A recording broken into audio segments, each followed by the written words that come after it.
Saudara, sejumlah ulama, kiai, santri, berbagai asal pondok pesantren dan warga serta mahasiswa menggelar zikir dan doa bersama di lapangan Karungposi Makassar pada hari Minggu lalu. Kegiatan zikir dan doa ini digelar agar pemilihan legislatif dan pemilihan presiden terlaksana dengan damai.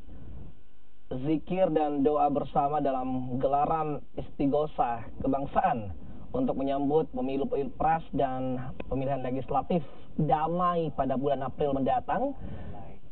Ini diprakarsai oleh kader Nahdlatul Ulama yang tergabung dalam Pergerakan Mahasiswa Islam Indonesia, juga dihadiri oleh Wali Kota Makassar, Gubernur Sulawesi Selatan, dan juga sejumlah kiai serta ulama.